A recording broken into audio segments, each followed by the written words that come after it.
বিসমিল্লাহির রহমানির রহিম। সম্মানিত দর্শক শ্রোতা, সালাম নেবেন। আসসালামু আলাইকুম ওয়া রাহমাতুল্লাহ। আপনাদের মাধ্যমে আমাদের শিক্ষা পরিবারের অভিভাবক মাননীয় শিক্ষামন্ত্রীকে কয়েকটা প্রশ্ন রাখতে চাই। মাননীয় শিক্ষামন্ত্রী, আপনার মন্ত্রণালয়ের বয়স হতে যাচ্ছে প্রায় 6 বছর। 5 বছর আপনি উপমন্ত্রীর দায়িত্ব পালন করেছেন, যেখানে আপনি অনেক কিছুই শিক্ষা পরিবারের সমস্যা আপনি নোট ডাউন করার মতন সুযোগ পেয়েছিলেন। আর এখন আপনি পরিপূর্ণ দায়িত্ব নিয়ে শিক্ষা পরিবার চালাচ্ছেন। মাননীয় শিক্ষামন্ত্রী, ইদানিং কোঠাবিরোধী আন্দোলনে আপনাদের কাছ থেকে যে বিষয়গুলো বারবার ভেসে আসছে, আপনারা বলছেন উচ্চতর আদালতের রায়ের প্রতি সম্মান দেখানো। মাননীয় শিক্ষামন্ত্রী, বদলির ব্যাপারে 2টা রায় হলো অতিরিক্ত 4% কর্তন এবং শিক্ষকদের চাকরি পরবর্তী পেনশন সুবিধা 6 মাসের মধ্যে দেওয়ার যে চূড়ান্ত রায় হয়েছে, যার কপি এখনও আমরা হাতে পাই নাই। আপনি মহান সংসদে সুস্পষ্ট করে বলে দিলেন যে শিক্ষকদেরকে 6 মাসের মধ্যে দাবি দেওয়া পূরণ করা সম্ভব নয়। তাহলে উচ্চতর আদালতের রায়ের প্রতি কি সম্মান দেখানো হলো কি না, বা বদলির যে 2টা চূড়ান্ত রায় হয়েছে তা এখনও বাস্তবায়ন না করে শিক্ষকরা গ্রাম থেকে শহরে চলে আসবে, হাওড় থেকে শহরে চলে আসবে, এই যে মন্তব্য করে বদলিটাকে স্থগিত রাখা হয়েছে, ফলশ্রুতিতে অনেক শিক্ষকরা চাকরি থেকে অব্যাহতি দিচ্ছে, এটা কতটুকু যুক্তিযুক্ত আপনার কাছে মাননীয় শিক্ষামন্ত্রী জানতে চাই। মাননীয় শিক্ষামন্ত্রী, আরও কিছু বিষয় আপনাকে অবশ্যই একটু মনে করিয়ে দিতে চাই। আপনি শিক্ষা পরিবারের দায়িত্বে আছেন, বিশাল বড় পরিবার। এই পরিবারের দায়িত্ব পালন করতে যে অনেক জিনিস হয়তোবা আপনার নজরে আসে না, আমরা তুলে ধরলে বা সাংবাদিকরা তুলে ধরলে আপনার নজরে আসে। মাননীয় শিক্ষামন্ত্রী, আইনে সুস্পষ্ট বলা আছে কোনো প্রতিষ্ঠানে ভারপ্রাপ্ত প্রধান শিক্ষক 6 মাসের অধিক দায়িত্ব পালন করতে পারবে না।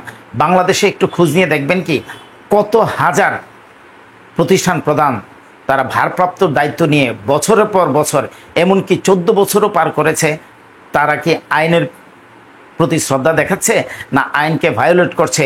এই বিষয়গুলো আপনি কি একটু খতিয়ে দেখবেন। মাননীয় শিক্ষামন্ত্রী, আরও কিছু বিষয় আপনাকে উল্লেখ করতে চাই। ব্রিটিশ শাসিত ম্যানেজিং কমিটি দ্বারা আমরা পরিচালিত, যার মধ্যে সমস্যা শুরু আছে শেষ নাই। ম্যানেজিং কমিটির সভাপতি বা সদস্যদের কোনো চক্ষুশূল হলে কোনো শিক্ষক বা কর্মচারী, তার যে কী অবস্থা হয় এটা বলার আর কোনো ভাষা থাকে না। তাকে বিভিন্ন অজুহাত দেখিয়ে তাকে সাময়িক বরখাস্ত করা হয়। এও আদালতে সুস্পষ্ট রায় আছে 6 মাসের অধিক কাউকে সাসপেনশনে রাখা যাবে না। কিন্তু বছরের পর বছর যাচ্ছে, তার বেতনও পাচ্ছে না, প্রতিষ্ঠানে সে ঢুকতে পারছে না, ইভেন দো সে সুযোগ সুবিধা পাচ্ছে না, আর পেলেও শুধু হাফ বেতন পাচ্ছে। এই বিষয়গুলো তদারকি কে করবে? মাননীয় শিক্ষামন্ত্রী, আপনার কাছে জানতে চাই। মাননীয় শিক্ষামন্ত্রী, নতুন কারিকুলামের আমরা ষান্মাসিক মূল্যায়ন দিয়ে শুরু করেছি, যে প্রশ্নপত্র বিভিন্ন এক্সপার্টদের মাধ্যমে আপনারা দিয়েছেন। এখন আপনি তো এসি রুমে বসে এক্সপার্টদের পরামর্শ নিয়ে প্রশ্ন প্রণয়ন করেছেন। ফিল্ড লেভেলের শিক্ষকরা বা অভিভাবকদের মতামত কি, তা কি আপনি একটু খবর নিয়েছেন? আমরা যা সিলেবাস অনুসারে পড়িয়েছি সেই মোতাবেক প্রশ্ন এসেছে কি, আর যদি এসে থাকেও ছাত্রছাত্রীদের মেধা বিচার করে সেই প্রশ্ন প্রণয়ন করা হয়েছে কি, এই বিষয়গুলো যদি আপনি শুধু এক্সপার্টদের কাছ থেকে আপনি মতামত চান, বা আপনি একজন শিক্ষক যদি আপনি বেছে মতামত নেন, তাহলে কি সঠিক তথ্য উঠে আসবে? অভিভাবক এবং শিক্ষক বা ছাত্রছাত্রীদের মধ্যে যে দূরত্ব তৈরি হচ্ছে, এর দ্বারা নতুন কারিকুলাম বাস্তবায়ন করা কি সম্ভব হবে কিনা?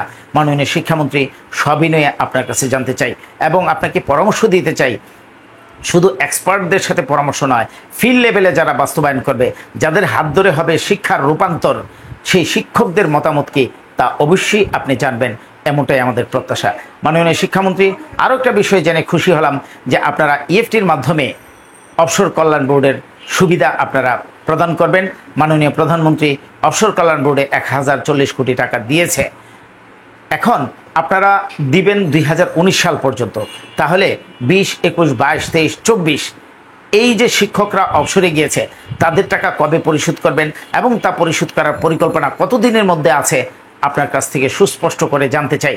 মাননীয় শিক্ষামন্ত্রী, আমরা ছাত্রছাত্রীদেরকে ঘরে তুলি, পরবর্তী দেশ পরিচালনার জন্য, রাষ্ট্র পরিচালনার জন্য তাদেরকে সেইভাবেই গড়ে তোলার চেষ্টা করছি, কিন্তু আমাদের ছাত্রছাত্রীদের শিখন ঘাটতি যে বিষয়টা আছে, সেই শিখন ঘাটতিগুলো আমরা পোষানোর চেষ্টা করছি। কিন্তু আমাদের নতুন পাঠ্যক্রমে বিজ্ঞান এবং গণিতের যে শর্টেজ, বা যেইভাবে উপস্থাপন করার দরকার বা যেইভাবে উদাহরণ দেওয়া দরকার, তা যথোপযুক্ত আছে কিনা, শুধু এক্সপার্ট নয়, ফিল্ড লেভেলের শিক্ষকদের কাছ থেকে আপনি যদি মতামত নেন তাহলে মনে হয় আরও সুন্দর পরামর্শ আসবে, যা যুগ উপযোগী হবে বলে আমার দৃঢ় বিশ্বাস। শেষমেশ আপনাকে বলতে চাই, মাননীয় শিক্ষামন্ত্রী, আপনি আমাদেরকে যে প্রতিশ্রুতি দিয়েছিলেন সেই প্রতিশ্রুতির বিষয়গুলো পেয়ে আমরা কিন্তু অত্যন্ত আনন্দিত হয়েছিলাম এবং আমরা মনে মনে চেয়েছিলাম আপনাকেই যেন শিক্ষামন্ত্রী করা হয় এবং আপনি শিক্ষামন্ত্রী হিসাবে আমাদের পরিবারে আবির্ভাব ঘটলো আপনার, আমরা খুশি হয়েছি। কিন্তু মাননীয় শিক্ষামন্ত্রী, এখন পর্যন্ত আমাদের অভাব অভিযোগ নিয়ে মহান সংসদে আপনি কোনো কথা বলেন নাই, বা আপনি অর্থ মন্ত্রণালয় থেকে অর্থ বরাদ্দ পেয়েছেন, অর্থ মন্ত্রণালয়ে আপনি কি চাহিদা দিয়েছেন কিনা, বা আমাদের এই যে বৈষম্য রেখে কোনো আপনি সুপারিশ করেছেন কিনা, এই বিষয়গুলো আমাদের তো জানার প্রচণ্ড আগ্রহ। কারণ দ্রব্যমূল্যের ঊর্ধ্বগতিতে আমরা যে আর টিকে থাকতে পারছি না, তাই আপনার সুস্পষ্ট নির্দেশনা এবং আপনি যে বলেছেন সরকারি এবং বেসরকারিদের মধ্যে বৈষম্য নিরসন করা হবে, দূরীকরণ নয় নিরসন করা হবে, তা যদি হয় এটা কবে নাগাদ হবে, আমরা এই বিষয়টা যদি আপনার মাধ্যমে জানতে পারতাম অত্যন্ত আনন্দিত হতাম। তাছাড়া মাননীয় শিক্ষামন্ত্রী, মাননীয় প্রধানমন্ত্রীর কাছ থেকে যে দুইটা ঘোষণা এসেছিল, সর্বরোগের মহাঔষধ জাতীয়করণ, সেই জাতীয়করণ করার জন্য মাননীয় প্রধানমন্ত্রী যে বলেছিল যে জাতীয়করণ করলে শিক্ষার মান উন্নত হবে কিনা, আর দ্বিতীয়ত হলো জাতীয়করণ করতে কত টাকা ব্যয় লাগে। আপনারা কর্মশালা করলেন, তারপর সেই কর্মশালা থেকে শিক্ষক নেতৃবৃন্দদের কাছ থেকে হিসাব নিকাশ নিলেন, আপনি কতটুকু তা করেছেন এবং আদৌ কি তা করেছেন কিনা, এগুলো তো জানার আগ্রহ আমাদের অবশ্যই আছে। তাই আপনার কাছে জানতে চাই মাননীয় শিক্ষামন্ত্রী, আপনাকে আইন যে আছে, নীতিমালা যে আছে, তার প্রয়োগ যথাযথ হচ্ছে কিনা, কেউ অপপ্রয়োগ করছে কিনা, সে প্রতিষ্ঠান প্রধান হোক বা এলাকা ভিত্তিক শিক্ষক হোক বা ম্যানেজিং কমিটির সদস্য হোক, আইনের ঊর্ধ্বে কেউ না, সবাইকে আইন ফলো করতে হবে। তারা আইনের ব্যত্যয় ঘটাচ্ছে কিনা এই বিষয়গুলো তদারকি করার জন্য আপনি কোনো পরিকল্পনা হাতে নিয়েছেন কিনা, এই বিষয়গুলো জানার খুব আগ্রহ। আমাদের প্রতিশ্রুতি দেওয়া বিষয়গুলোর দ্রুত সমাধান ঘটাবেন, যার মধ্যে নতুন করে কোনো বৈষম্য তৈরি হবে না, বদলি চালু হবে, বদলির যে রায় হয়েছে সেই রায়কে বৃদ্ধাঙ্গুলি না দেখে আইনের প্রতি শ্রদ্ধাশীল হয়ে সকল ইন্ডেক্সধারী শিক্ষকদেরকে বদলির আওতায় আনবেন, এমনটাই আমাদের প্রত্যাশা। ভালো থাকবেন, সুস্থ থাকবেন, দেখা হবে আবার নতুন কোনো বিষয় নিয়ে। আসসালামু আলাইকুম ওয়া রাহমাতুল্লাহ।